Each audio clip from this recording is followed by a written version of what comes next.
I don't know how this became my life, but D-Rock just woke me up on a text saying we need a question of the day for the vlog. So, A, fuck me, B, question of the day. We're unstoppable. Hey guys, sitting here at the airport in Hong Kong on my way to Singapore. Wanted to tell you about a keynote I gave in Utah for my homie Sean Doris at VidSummit. Real good stuff. Yeah. This is really made for everybody. Actually, this could be one of the more valuable Dailyvees, because if you consume my content on YouTube, a lot of you have aspirations to succeed in a YouTube environment, and this was clearly, and I mean clearly, a creators-oriented talk. When I give talks, a lot of my talks right now are about marketing and businesses leveraging the current state of attention. This was a very different talk, a very different Q&A. Had some good moments. The Q&A is incredible. The Q&As, D-Rock, the Q&As are always incredible, right? Yes. Sitting here, actually laying here on the flight from Hong Kong to Singapore. Pretty dark out there. Anyway, just jamming on my email. Hustling, trying to answer questions. That's it. How do you feel now? Like I've got to prep for this call in 2 minutes. Oh, that's right, you have a call. I work, D-Rock. Really? Gotta have some fun on these fucking 24-hour flights or travel schedules. Anyway, nonetheless, this is a standout episode for anybody who wants to become a creator, become a YouTube channel, take advantage of the current state. And really, this is a interesting keynote that sets up Crushing It, my book coming out in January. And so I hope you enjoy it. Look, we can put the link right now. Oh, we can put a link. Oh, we haven't, you know what? We have not thrown the Amazon right hook yet. You know why? Because we've been very focused on this. We've been very focused. Point again, D-Rock? Let's just, there we go. But soon we will do the Crushing It push. Anyway, watch this keynote. All right, enjoy your Garyvee time, guys. Gary, do you need a mic? I think I'm mic'd. I think I'm good. Thank you. Okay, you let me know if you need anything. I appreciate it. Hey. It's great to see all of you. Really excited to be here and really excited to focus on a couple of different things. So I really want to go into Q&A. So where are the mics? I just want to get a sense of where the mics are. Do we have runners, or do you guys have? They're gonna be in the aisle? Okay, cool. So feel free to jump up at any point and get into the Q&A. I mean, really from my standpoint, this is a super unique kind of conference because there's so many people here that I know, have known for a long time back in the day, have watched from afar, cheer for to be successful. And I think it's a super interesting time for this conference to be thrown, because I think for a lot of you, there's an intuitive understanding that we're in a moment in time, right? For me, I've been very lucky. I think I trade on moments in time. I knew in 1996-7 that this internet thing was gonna be something, and my dad's liquor store had to take advantage of it. I knew that this email thing I mean, there's a lot of youngsters in here. How many people here were on email in 1997? Raise your hand. Awesome. So, a lot, fuck, okay. You know, I had 91% open rates on Wine Library's email service in 1997, 98, and that was me selling wine on this new thing called email that didn't cost me money to make a catalog, to send it in the mail, and it was instantaneous. The second the wine came into the store, it was out the door. It might be tough for people to understand how holy fuck that was. And it's basically the same way I feel about this entire audience right now in this moment. You know, the influencer thing has been around a long time. You know, like when I first met Q Park, like in my office like 6-7 years ago, and telling all these Vine kids, like, you're gonna be famous, like, this is real. I remember their feedback to me was very much like, are you sure? Some of them were like, yeah, but not to the level I think that I spoke to the conviction. It was only because I'd already lived that 3-4 years earlier. I started a YouTube channel in 2006, right? My wine show was there, and that was on the back of watching what happened with bloggers before video was even a thing online, or podcasts the first time it meant something, not this new iteration.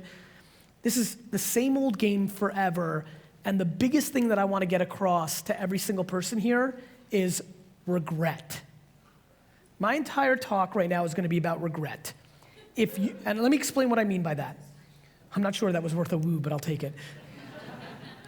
It is my intuition that if you don't squeeze the opportunity that's in front of all of us right now as hard as you fucking can, you will have regret. If you are smart enough and aware enough to even be here today, you are already ahead of 99% of the players in our society. I do not believe that people in this room are quantifying the fact that they even know this world exists and are willing to take the financial and time allocation to be here, how big of an advantage that is, how far along you actually are, because when you're in the system, it feels like everybody's doing it. You're amongst yourselves. The same way it felt like in 2006 and 2007 for me with Twitter and Facebook, like we all knew social media, but the world didn't. The influencers have the leverage. You have the leverage. If you're paying attention to what's going on in the world of media consumption right now, there are more buyers of content than ever. Facebook and Amazon and Google and Hulu are gonna bid for the NFL and the NBA. We are not down to 3 media companies anymore.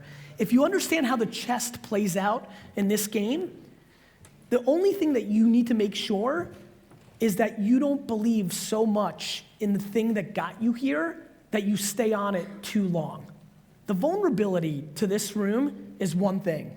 You figure out YouTube or Facebook Watch or Instagram or Snapchat or something else, you win, and then you never innovate, and then when that platform declines, you decline with it. As long as everybody here is religious around creating and innovating in every channel as it evolves, and you stay in the yes business.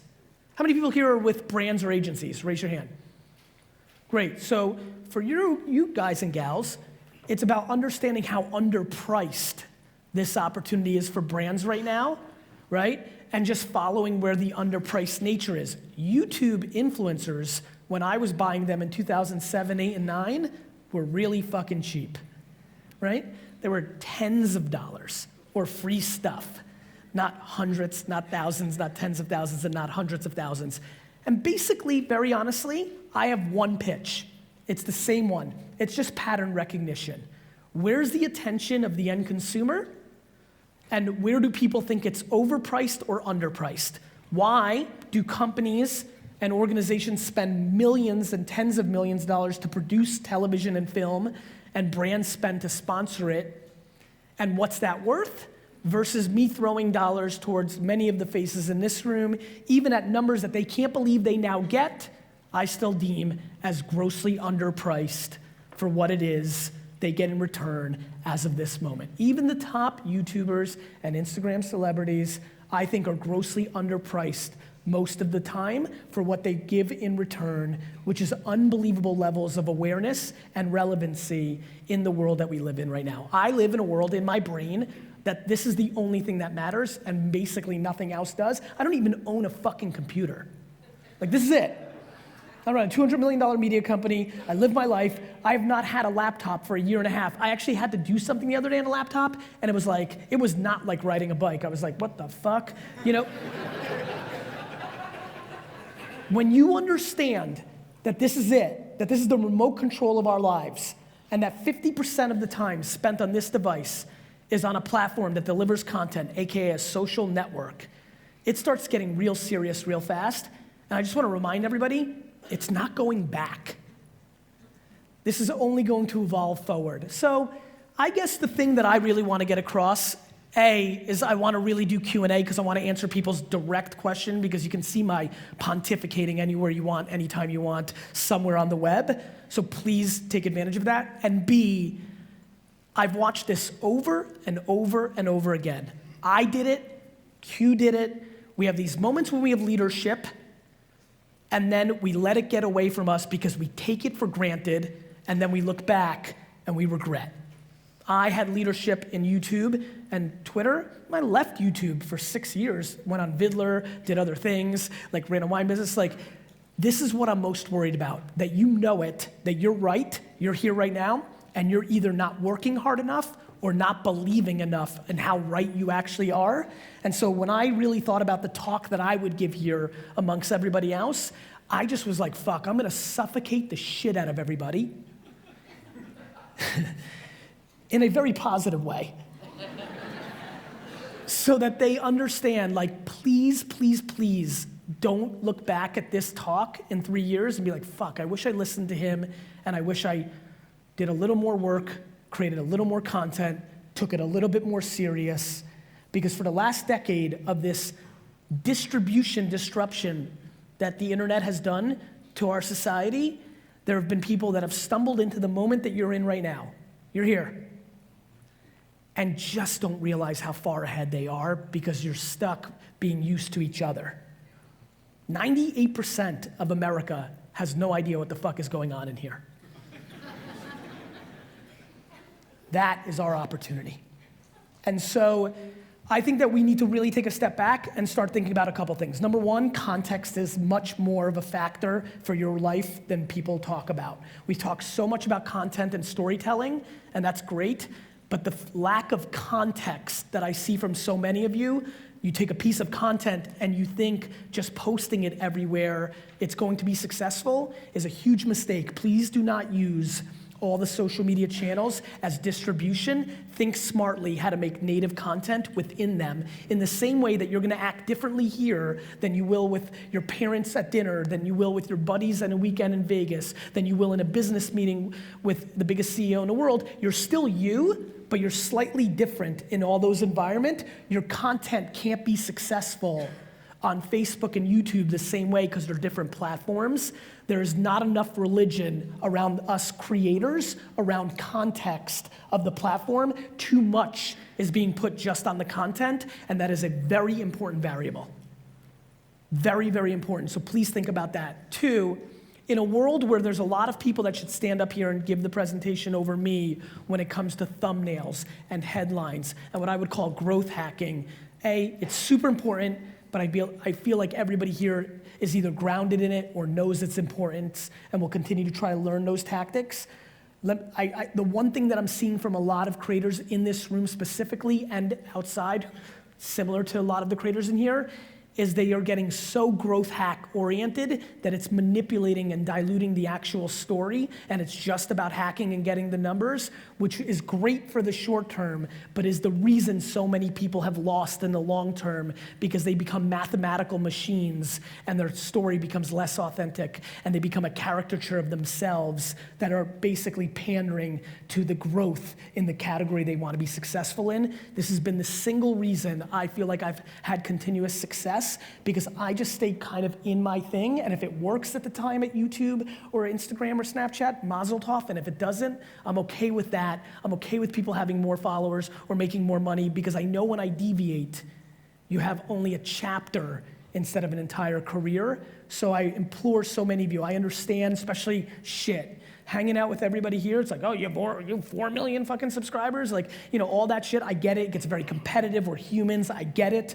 But please do me a favor, please, please, please be religious to hold on to your truths and your stories, because when you start diluting from that, you start beginning the process of you becoming irrelevant. Yeah. It's important. You like that one? It's good, right? Got an interesting one that I thought would be a good theme for everybody. We need to ask more. I get so many emails and DMs from so many of you of like, how? The answer is ask more. How do you get brand deals? Email every brand on earth. I mean this. I know some of you have seen like me talk about like Instagram DM. Like I'm getting 50 emails a week from people that same basic title, doing the Instagram DM changed my fucking life. A stunning thing happens when you ask. Somebody says yes. So I think one of the biggest things that is happening in this room when I think about it is that people's egos are getting in their way. The feelings of getting hurt when somebody says no hurts your ego so much that it stops you from even asking in the first place. It is stunning to me how much I like when people say no. I prefer when people say no. I tend to bounce into different industries in my career because once I become big in one and it becomes easy to say yes, I hate it. So, there's a lot of fucking fancy people in here who think they're bigger than they actually are. And so I highly recommend that you check your fucking ego at the door because it's the substantial aspect that's holding you back from your next chapter. So please, please, please start asking more DM, more email, and 5149. When you're reaching out to somebody that you want something from, it's a good idea to start with what you're gonna do for them. I'm aware that you want a $100,000 sneaker deal. I get it. The fuck's in it for the sneaker, right? So don't take for granted subscribers or comments. Be thoughtful, understand what they're about, pay attention, do your homework, listen, pay attention to what they're doing on social. 30 minutes of homework can articulate a far better way to have a conversation with somebody that you want something from. Thanks, Mom.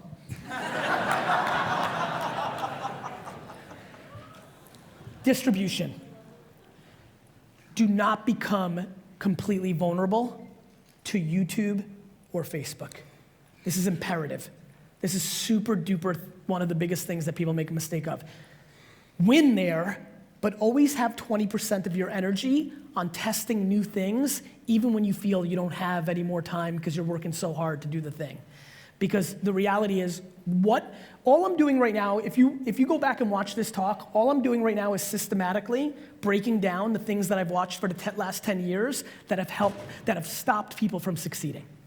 It's been, it's all these little subtle things that I'm dropping on you right now. These are the things that stop you from succeeding, which is what I spend all my time on, right? Stop the vulnerabilities. All of us are on a boat with a bunch of holes, and you're just putting your finger in all of them. I'm just trying to give you the cliche ones that I and all of you are going through, and it's just universal, and it will be forever. One of the great things is listen, especially for this group, YouTube and Facebook and Instagram, these are just imperative monsters until they're not.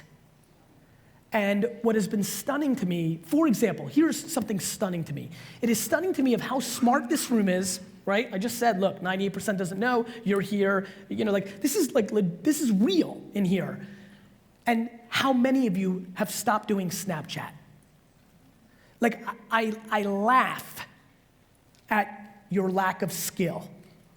And here's what I mean by that harsh statement. Most under 30-year-olds are living on Snapchat, one way or the other. The data's very clear. It's not like, you could be sitting there and be like, not true, me and my 3 friends aren't on it anymore. That's nice, Karen. I'm talking about big data. I'm talking about the user numbers. I don't give a fuck that you don't anymore, or your neighbor said something, or the 13-year-old girl down the street said it's dead. I don't give a fuck. I care about the macro data. And the macro data shows very clearly that there's hundreds of millions of fuckers on this platform. And just because Instagram stole its features, which, by the way, they didn't steal their features. Features are not IP, that's business. Everybody here stole a ton of shit from Casey. And so,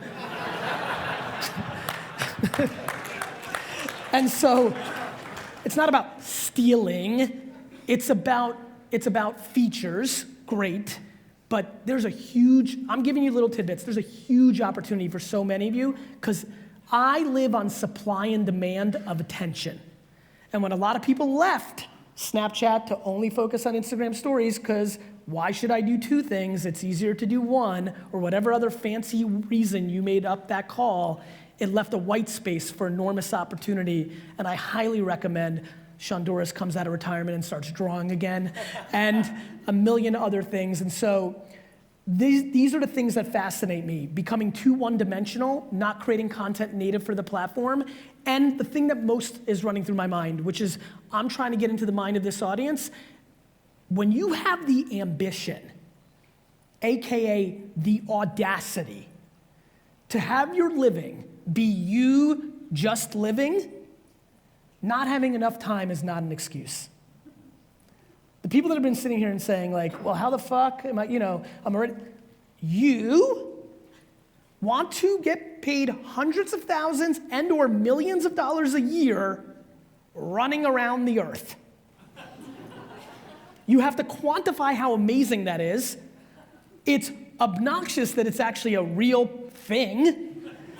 Like, if you go read the Amazon reviews of my first book, Crush It, that came out in 2009, where I talked about all this, people were like, get the fuck out of here. Nobody's gonna pay people to like do things on a device. Like, it was so ridiculous. That's only 8 years ago, right? So please understand the obnoxious level of audacity that we have to be interesting enough to get paid to just do, and please then deploy the work ethic that is needed to actually pull this off. The biggest fear I have is for the people that are actually having success, because complacency kicks in and you just get into pattern recognition. There's a lot of you here that are winning. And the thing that I'm really most passionate about is making sure you're challenging yourself. There's so much more to do with what you're doing, but it's only gonna be incremental. You're only gonna get paid a little more to speak. You're only gonna sell a little more merch. You're only gonna get a bigger deals a little bit more. It's still being creative. Like, to me, one of the big things with video creators that I'm really trying to challenge is to start paying attention to voice a lot more. I think a lot of you, and again, I know a lot of you, and I've watched a lot of people that used the hashtag last night, and thanks for the dude that offered me a drink, but I wasn't here. But a lot of you, when I went down the rabbit hole on my flight yesterday just to get a sense, so many of you could be so successful in podcast form, but you haven't even gone there. So many of you could create such an incredible Alexa skill or an Alexa briefing that can change the opportunity for you. Guys, as somebody who was there from day one of YouTube, YouTube is mature. Instagram is mature. The next land grabs, the things that get you from zero to hero, are staring you directly in the face right now. The problem is some level of your success is stopping you from allocating time to take the chance on the new thing that can disproportionately leapfrog you 3 or 4 spots. So please, let's keep challenging ourselves. Please, let's understand what's actually happening here. Please understand how much of a ridiculous advantage you have right now and how much more you need to squeeze. Please understand every 13-year-old in the world wants to be you, so supply and demand is coming. Everybody's gonna do this, which means you've gotta be disproportionately better in the next year or two. So just like coders and developers got paid a lot, and right now all their parents want their kids to be developers, which means it's actually gonna be commoditized and they're gonna get paid a lot less. Same for us. There's not a 15-year-old in this fucking country that doesn't have this job as one of their first 1 or 2 things they wanna do, which means it's going to be harder because the brands and the AdSense and the merch is gonna get split between 83 million people instead of 8.3 million people. Got it? And you're only so cute and charismatic, Sean Doris. So that's the state of the union of this space. I would love for people to start lining up for questions because I'd like to get into more details, so please do that. And when I see enough, good, looks like we're gonna get there quickly, we'll get into it.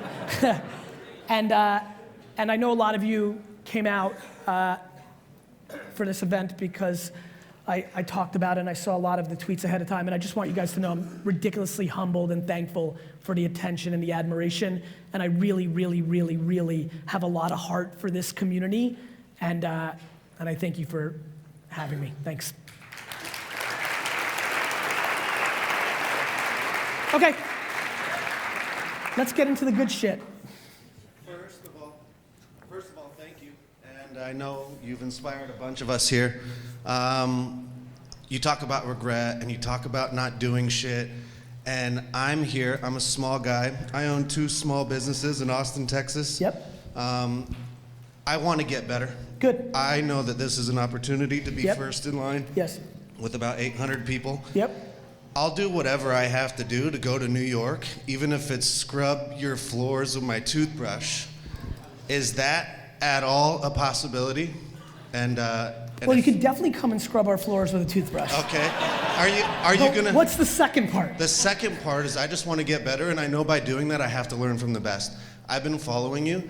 I don't even want to follow you. I just want to follow your team. I'm a creator, and I I'm just asking for that. Cool. So Ryan, do me a favor. Yes, Email sir. Gary at VaynerMedia. Yes, sir.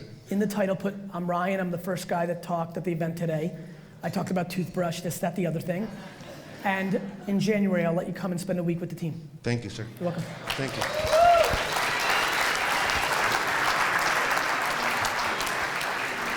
Mr. Gary, sir, thank you. How are you, Thank Ilya? you. I am awesome. Good, man. Hey, I watched your video about a year and a half ago or so, Okay.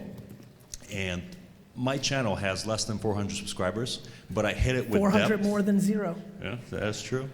I've hit it with depth because I heard you talking about depth versus width, and that alone allowed me to make over $250,000 just within my niche. So my question to you is, And real quick, I'm going to stop you. I apologize. This is super important. So many people are so caught up in width, and Ilya did a good job and understood depth. Like, there's so many people that have so many more followers than me, and their book comes out, and they sell 1,000 copies. Or when they're the headliner of a conference, half the people show up that is expected because of how many followers they have, which doesn't allow them to command the price they want for speaking.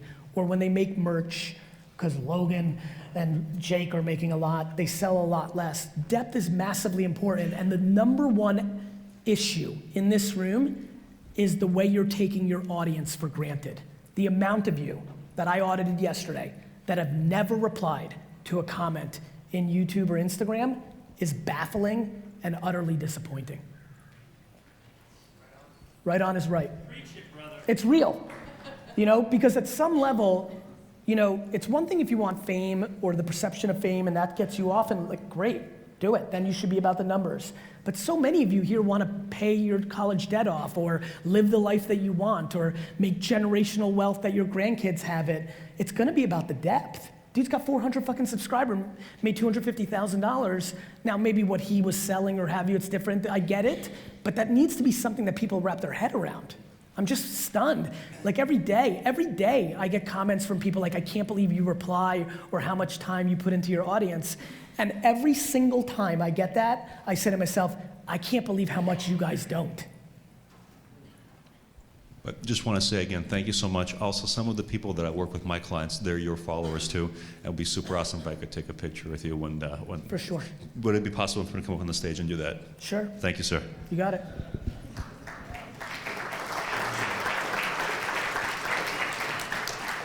Thank you, Gary. You're welcome, bro. Oh, you got to turn it around. I've heard. If you could press the button for me, thank you, sir. You got it. Gary, Take thank you. care. Specimen. Here's a straw. What's up, my man? Gary, my brother, thank you so much. Consumed a lot of your content, and it's really shaped a large portion of how we're running our business right now, so thank you. You're welcome.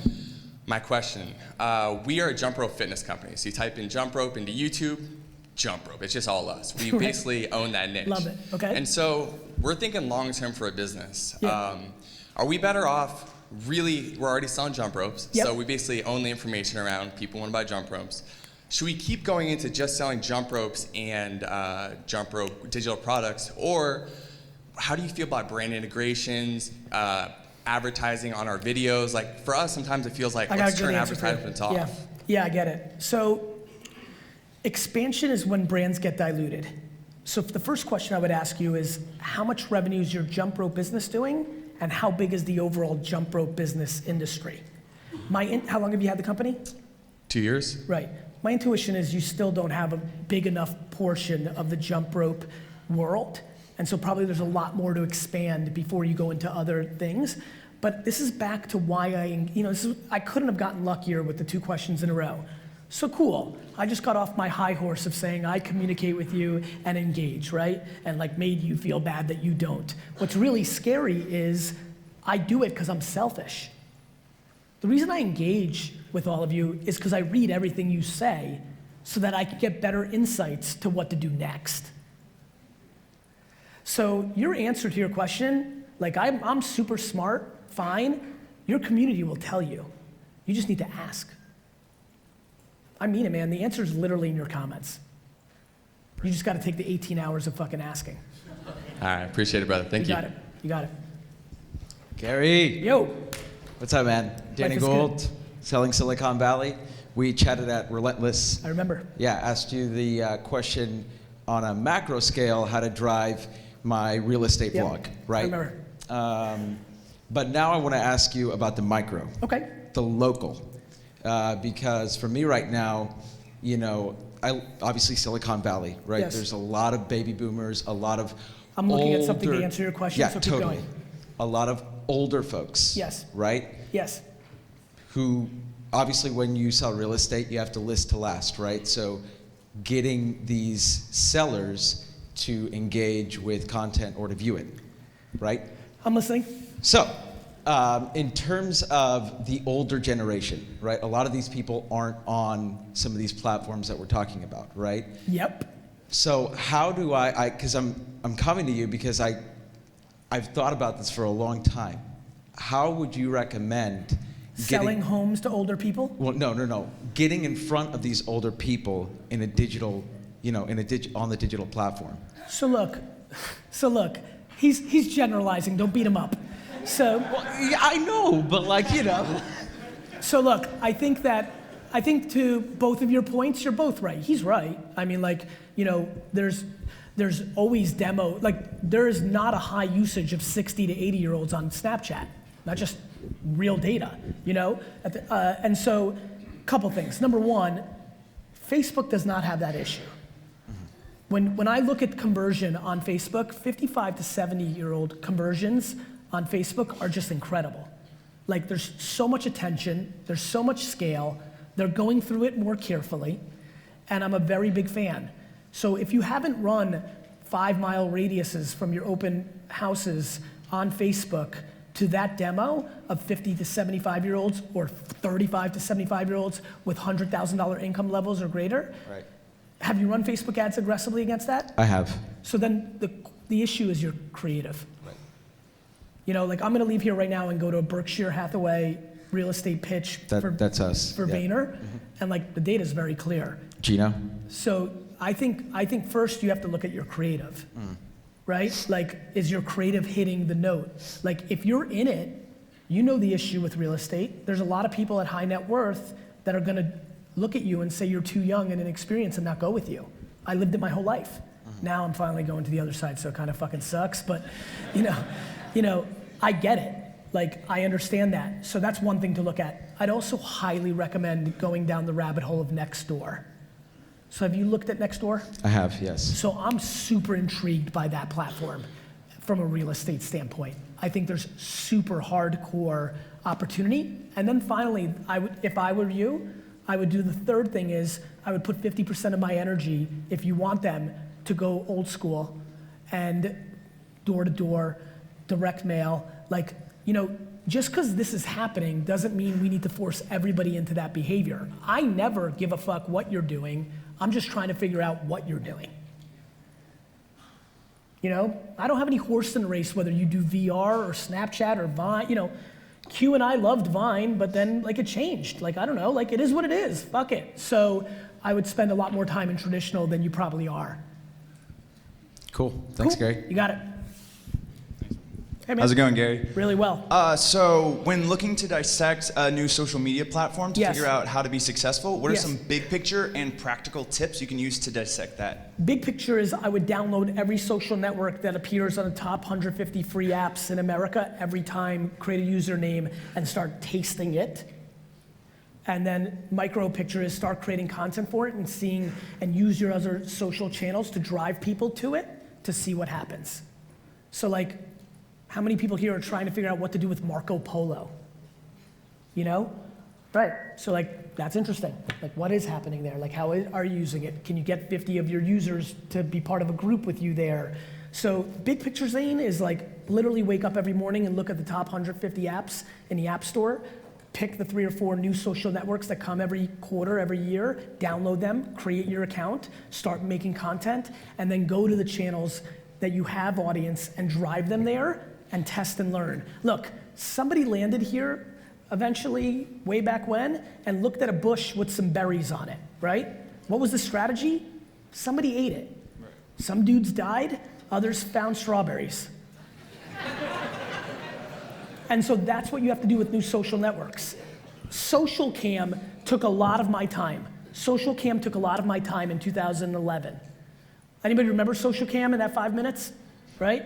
5 minutes, right? It was number one. It was like the thing. It came and went in like 3 months. I put a lot of effort to build audience there. It failed. But what I learned about mobile video on social cam became the reason that I was able to be successful at Vine and Snapchat and Instagram. And I wasn't even successful as a creator on Vine. I just got close to the creators that were successful.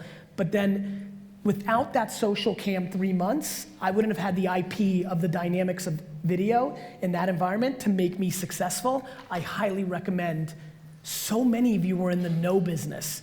I don't need another social network. It's gonna take away from what I'm focused on. What if it goes in and out of fashion fast? What if it's the next Vine? It doesn't matter. What matters is the IP and the learning and the land grab while it's there. If monkey's big for 3 weeks, you can do damage there. Got it? That's the answer, Zane.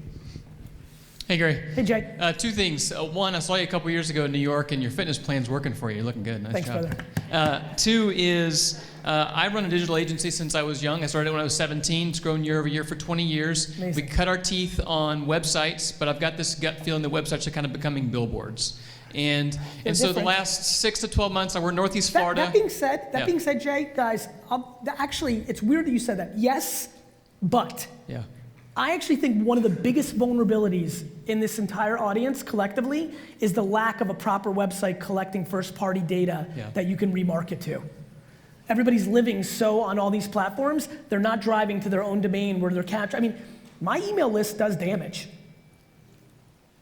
You know, it may not be what email was years ago, but I've been trying to make it better and better, and it sucked for a while, but now we figured out, like, fuck, really give exclusive content, like really make it good, and it does damage. So yes, but ironically, the amount of people here who should have a Squarespace or an About.me or build a WordPress for themselves and own their URL is quite high.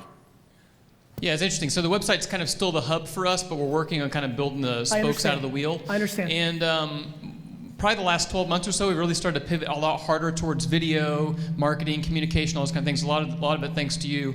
We're in Northeast Florida, so technologically wise, we're just a little bit, it's not New York City, it's not San Francisco, it's that kind of thing. So if you're me, you've got a 12-person team, you're growing, but you're looking to the future. Where are you going? What are you focused on? Okay. If I started VaynerMedia today, I would call it Vayner Voice. And we would be an Alexa, Google Home, Apple Pod, and podcast infrastructure shop. Voice is the next frontier.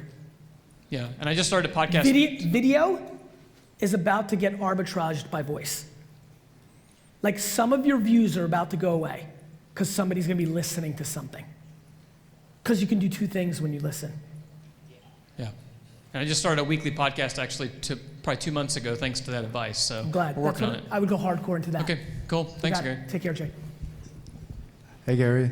How are you? Doing well, thanks. How are you? Great. First of all, thank you for everything. I've been following you for a while and really appreciate it. Thanks. I have a marketing company that I started when I was much younger. Okay. Now we're doing web when design. When you were 6 or? Yeah, about.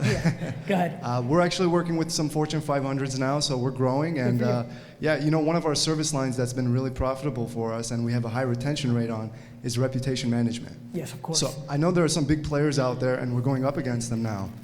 But our retention rate is crazy high. We're very effective at what we do, and we're scalable. We've built it out in a way. So my question for you is, I'm really looking for ways to grow large quantities and scale as big as fast as possible. We're growing, because we're growing year by year already, and I want to see how big I can take this and how quickly I can take it as big as possible. Well, let me ask you a question. Yeah. The only way you can do that is either raise money or start taking a lot less money personally. Okay. I've already started on the second. Good. But as far as investors, I've been approached before, but I'm looking for a more strategic investor, someone who would know what to do in this space. And most people are, you know, people in real estate or family who see the opportunity, but they won't be able to really help me. Smart money. You want smart money. Are you looking to invest? I'm not. Okay. Had to ask. You gotta ask, right? Yeah.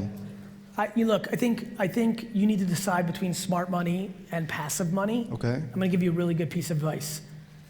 In 2001 and 2, when I lived through the business world, and in 2007, 6, and 8, when I lived through the business world, I had a lot of friends that were looking for smart money. Okay. And then the market crashed, and they were looking for money, and there was none to be had.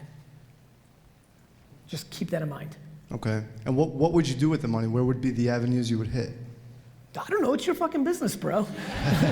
like all I heard from you is you want to get bigger, faster, sooner. I asked why, because I think usually when people's agenda is to get bigger, faster, I usually know that they're in trouble. Okay. The way to get bigger is to go slower. All right, thank you. You got it.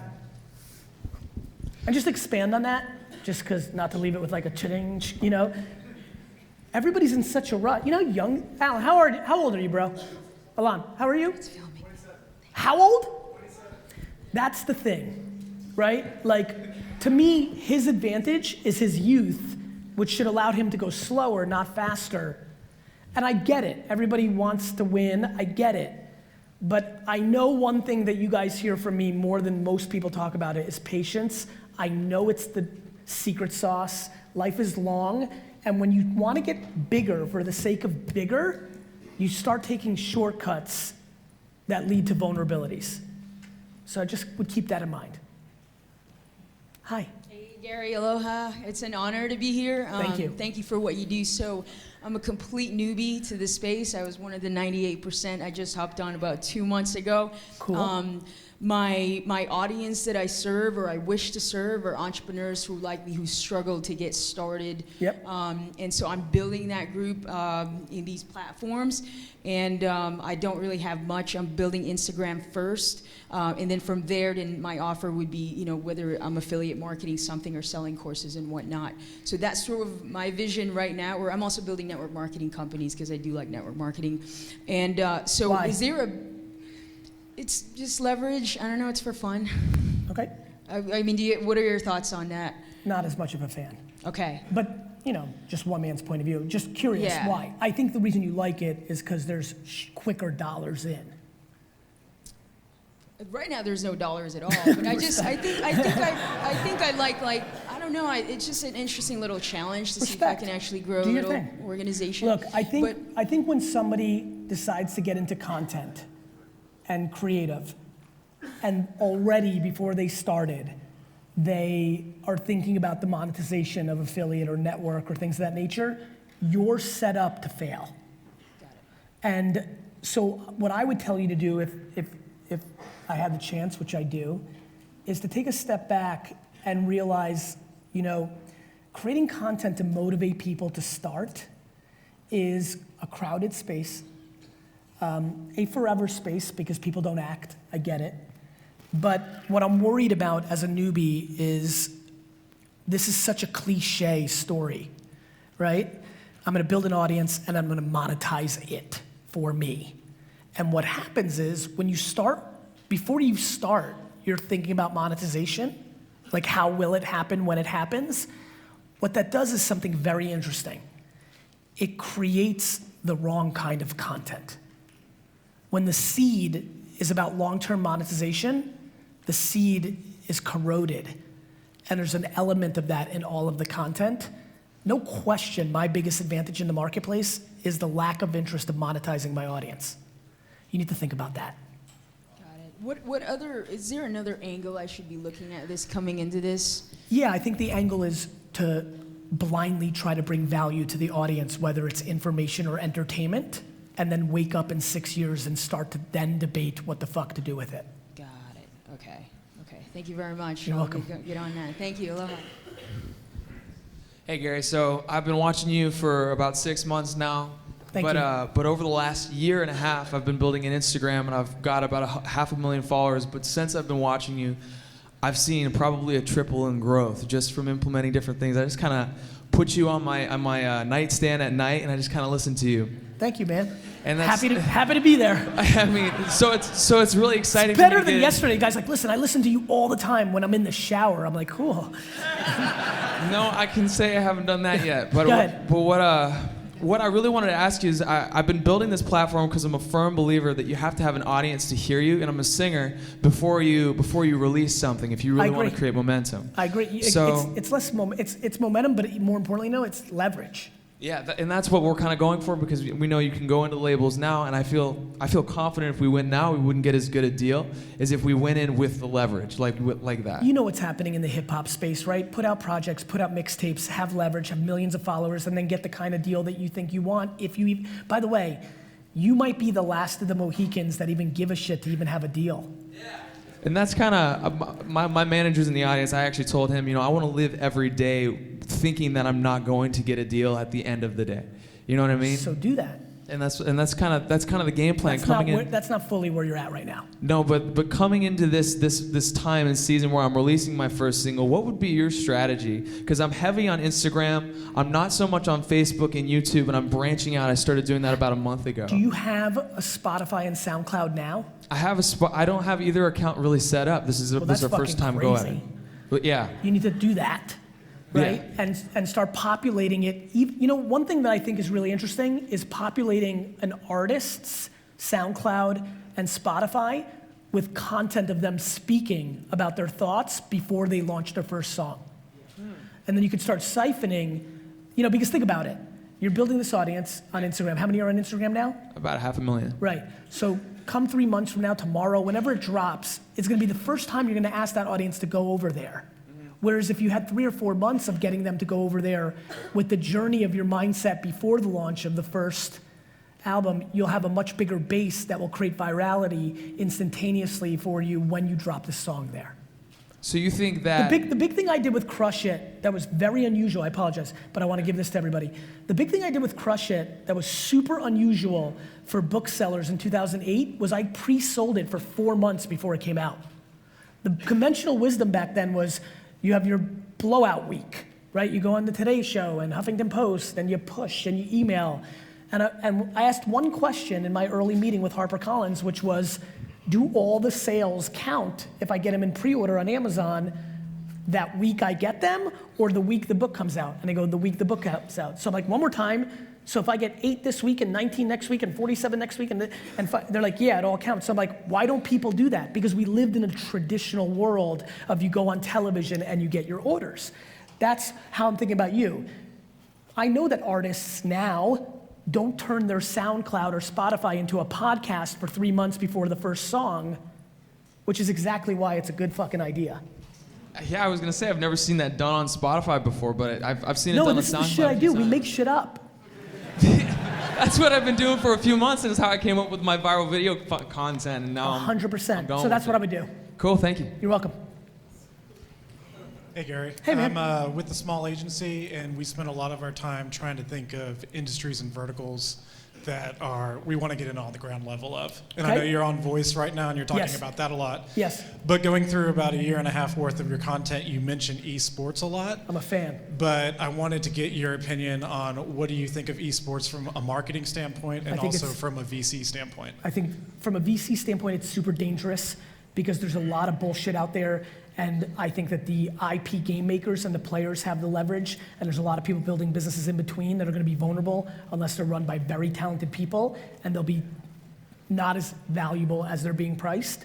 From a marketing standpoint, I think it's grossly underpriced attention, and that brands should spend a fuckload more money on esports. And do you see a possibility of an outside marketing firm partnering with an esports team and just doing all their content, or do you think 100%. It has to be in-house? No, I think if you guys are debating esports as a place to go hard at, it will become fruitful for you if you're good at it. All right, thanks, man. You got it. Real quick, shout out to D-Rock. D-Rock. D-Rock. Hey, Gary, how's it going? It is going super well, bro. Well, nice to meet you. I'm Parker Panel. Hey, Parker. I just turned 14 years old, and when you were my age, what were you doing to make money and really crush it?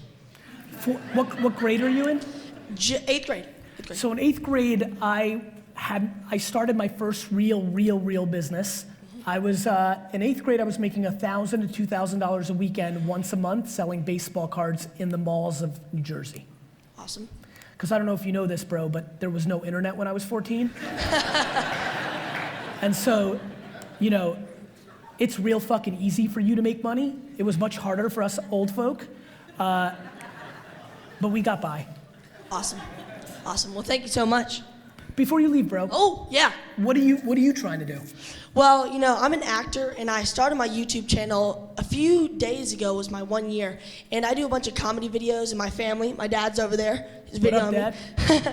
Good to see you, And man. we travel all the time. So we were just in Dubai and the Maldives, and I video my adventures there. And I really want to entertain people so they can get out and kind of do what you do and really change the world and motivate them in a good way. Good for you, brother. I'm Yeah. wishing you luck. Thank you so much. Take care. So I feel terrible that I have to follow that. Thanks, Parker. Yeah, you're fucked, Roberta. Shit. Pretty much. Like, what else is new, right? Yeah. So how's it going, Gary? Really well. It's good to see you. Good to see you, man. So for context, I'm a creative entrepreneur, and a lot of what I do on YouTube is I try to help people not be starving artists. I try to walk them through what I did that worked, what I did that didn't, why it sucks sometimes. And my question to you right now is for all of those people. It's, what do you see being the disproportionate vulnerability for creatives and creative entrepreneurs? Because right now I know you're doing your Vayner Creative Initiative. Yep. You're someone who's in the hiring chair. Yep. So for all the creatives out there, for all the people, whether they're Yep. YouTube or Snapchat Yep. or whether they're drawing, what do you think right now Is the big vulnerability. What are they underestimating? That they're not good at business. That pretty much sums it up. But beyond... I mean, the biggest Yeah. vulnerability, Roberto, is that some people are such extreme just artists that they don't have the humility in the face of entrepreneurship being cool to team up and have a partner who can drive the actual business. So ultimately your answer is they need to either, one, invest some time in getting good at this if they have the potential that they have tapped, or I think outsource it because it's a weakness. You know me well. We've known each other a long time. I only think that I can get only incrementally better at swimming and singing and painting. Right. Entrepreneurship is so cool right now and such a pedestal and has no cost of entry. Every person here can put the word entrepreneur in their Instagram profile. I'm aware. And there's just a fundamental difference between a successful entrepreneur and somebody who says they are. And there's a lot of people here that are unbelievable creatives who will lose because they're spending disproportionate time trying to be good at something that will never happen instead of putting 100% of their effort in the creative process. The fact that we're blending, listen, there's people like Sean Doris who is absolutely, and the reason I attached to him and always gave him mentorship, I'm like, cool, this guy's creative and an entrepreneur. But there's a lot of people in here who want to be an entrepreneur, and there's a lot of entrepreneurs in here that want to be a creator, and that is the vulnerability, the lack of self-awareness, and the utter delusion in what they want instead of what is real. Boom. Thanks, Gary. Great to see you. Hi, Gary. Hi. I'm Sarah Beth from Sarah Beth Yoga, and I used to be all about that hustle. I used to work 80-hour weeks and happily would work 80-hour weeks. Good. So I guess my issue now is that, so I have a kid and I have another on the way, and so Good I'm for much you. more focused on my time management. And You should. Earlier you mentioned, when you say you don't have time, I don't really have the time anymore. I get it. So I was purposeful about staying on YouTube and Facebook and Instagram. I get it. But I hear you about expanding my brand and Yep. reaching out to other platforms. How? Look, I think I'm very empathetic. Look, even if you're the greatest hustler that ever lived, I don't know if you've heard, it's still only 24 hours in a day, right? So here's what I would say, Sarah. I would say that there's nothing wrong with staying deep on Facebook and Google platforms. Facebook and Google rule the digital world. And there's nothing even remotely close that's happening that is going to change that narrative for the next 24 to 48 months intuitively, right? So I'm, in a world where you have your second coming and all those things that are going on in your life, I'm not so desperate for you to have to do other things right now, knowing that Instagram, Facebook, and YouTube are going nowhere fast, right? Right. I think when I say to a lot of people in this room, find more time, it's as long as your ambition is in check to your actions, you're good, right? You want to be the best mom you can be, you want to be a creator, you want to be an entrepreneur, that's awesome. The biggest rub that I have is you have a lot of people saying that they're going to build billion-dollar empires and they're working 9 hours a day, and that's not going to map, right? So it's not that I want you to spend more time, as long as you're like, hey, I want to make My ambition is to make, it's hard if you're gonna mother and not outsource that to a full-time nanny, to have the time and energy to build a $100 million media company around yourself. It's gonna be hard. As long as you're cool and understand like, hey, maybe that's $1 million instead of $100 million because rightfully you're choosing to allocate raising your wonderful children, then you're good. It's the delusion that I'm worried about. It's that people's mouths are way ahead of their actions. Got it? Yeah, thank you. You're welcome. Hey, Gary. Hey, bro. How's your day been? Doing really good, CJ. How are you? Good. Okay, so I just turned 13, and I was Awesome. wondering, I've been doing YouTube for about 2 years. Yeah. And the first year, I didn't really get anything done. I get but it. up until this Get summer. anything done as it didn't get traction, or you were bullshitting and playing video games? Second, both of them. Both. But then this summer, This I started summer? to get more I quit video games and I got a better view time and attraction. Yep. But I'm still I'm at 142 right now, so I'm wondering what's one tip you have for kids my age? 142 meaning what? 142 subs. Got it. So what do you want to happen, CJ? I just want to get at least 300 by the end of the year. Okay, well, first of all, we'll take care of that. Right? So now what? Just to inspire people. Good. So if you want to inspire people, if that's real, right? If that's really what you're about, then you don't need to do anything but continue to put out the content that you think will do that. Thank you. I think the reason I said we'll take care of that is what I don't want you to do that so many people do, whether they're 13 or 81. So many people get into the rat race of how many followers they have, right? And that's just not the game that you want to play. Do you know what I mean? Because the reality is that that's going to dictate too many actions. You can't let your self-esteem or self-worth be wrapped up into metrics on YouTube because it's one tiny proxy in the reality of what you're up to. You understand? Thank you. You're welcome.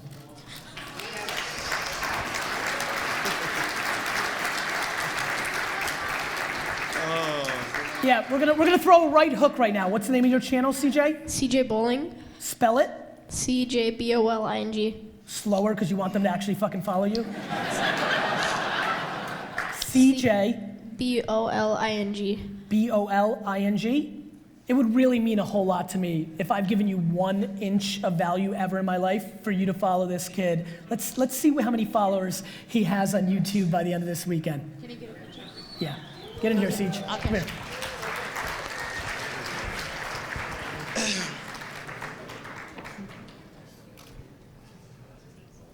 Good luck, brother. You're welcome. Hey, I've only got a couple more minutes, just trying to be fair to the people in line. I'm not sure if I'm going to be able to get to you, but we'll see how long they let me sit up here. Go ahead, my man. Hi, Gary. Hey, Doug. I'm one of the 99 or 100% of the people that, before today, my wife has been beating me up to listen to you just once. Yes. I kept fighting it. Yes, I kept You're fighting like, fuck that guy. I get it. I get it. I know how you roll down. And she tells me that I think she's rude to me. I should wait until I meet you. That you're gonna beat it up with me. I want to ask you. I finally jumped into what she's doing. I want to know what I need to do to stay on focus, on track, and stay motivated. To me, every day. Generally. Yes, she blogs about food. She developed food recipes and everything, and she's. But you're asking for you how you stay focused? Yes. Look, I think. Listen, some of you have heard this from me. This is such a big one for me. I've said it in a funny setting, and I've said it other times. I just really wish people knew that they were gonna die. Devin, how can you not stay motivated? Do you know that the odds of becoming a human being are 400 trillion to 1? No. Well, great. Sit on that shit for a minute. We are so unbelievably lacking perspective and are so not grateful for what's happening here. We so focus on negativity and shit that's bothering us. We need to spend way more time on optimism and good and all the good things that are happening. That will motivate. I am completely driven by gratitude.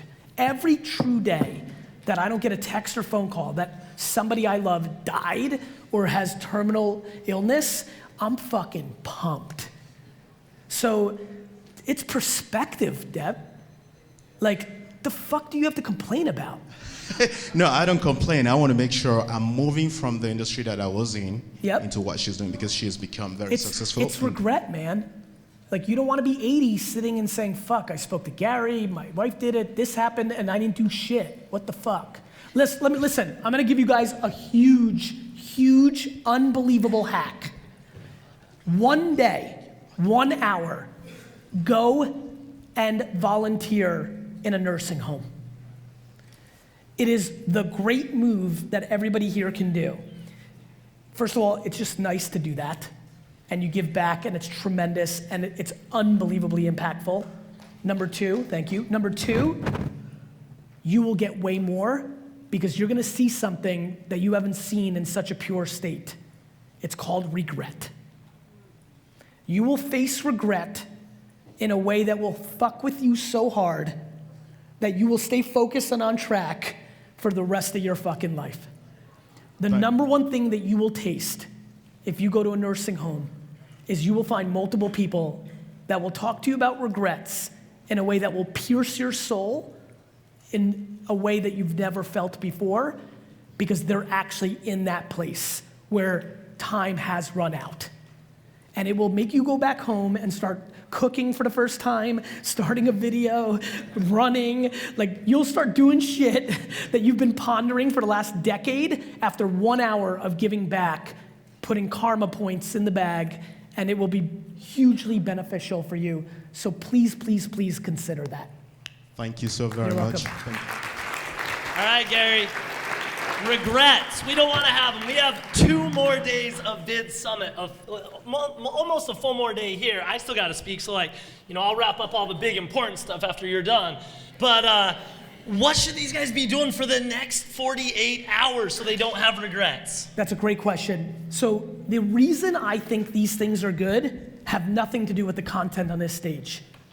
This is the number one time to start putting your introvert self on the shelf to expand your ability to network. This is 100% ROI successful for you if you legitimately go up to people you've never seen before in your life, say hello, and ask them what they're about. This is only about networking. Like, you should actually all leave and come to none of the talks going forward. Except for mine. Including his, and network the whole time. I'm serious, guys, all the real magic is, with the best talk of the conference, with the third best talk of the conference, all of that stuff is so stunningly secondary to you getting 5 to 7 to 15 relationships here. And let me tell you something, karma is practical. I just said it in my last little thing, doing the right thing for CJ. It's just super smart to do shit that has no expectation in return or anything to do. We're in a world where a lot of thoughts of collaborations and things you do, you're thinking about what comes to you after you do. Giving without expectation has been one of the core pillars of my success. Love it, there it is. You lived it for me. Like, it's a big fucking deal. Please do it. It really is. All right, I'm going to share with you guys one pro tip I have. I've gone to 1 million of these conferences and talked to so many people, networked until I became friends with Gary, and this is how I did it. When you go to a conference, you don't hang out with your friends, the people that live in your state, anyone else. You talk to as many people you've never met before, and here's the thing. This is going to be weird because I probably talked to you guys yesterday and this exact same thing happened. Where it's like, hey, how are you? What do you do? What's your jam? Learn about you. That's so cool. Like, get a good read on someone. Become friends. Follow them on Twitter, whatever. And then it's, dang, is there food around here? I'm looking for food right now. Who heard me say that yesterday? I literally go around looking for food, talking to people, 5-minute conversation, become friends, then go look for food. Oh, I need to get a drink. Where's Holiday at? And you go talk to someone else. Get that 5-minute friendship in, and then, oh man, so I've been looking for food. Is there food around here? And then you walk off looking for food and go get that next conversation. Like, I want everyone to end their conversation with, I'm looking for food, and go talk to someone new. Talk to everyone in this conference, because VidSummit 2017 is lit. I'm not gonna dab. All right, that's the end, guys. Have a great lunch. Go find food. Talk to everyone. Thank you. I don't know how this became my life, but D-Rock just woke me up on a text saying we need a question of the day for the vlog. So, A, fuck me, B, question of the day. What are you trying to be an influencer for? Or what are you trying to accomplish with the attention that you're trying to amount for yourself or your business? Answer me that.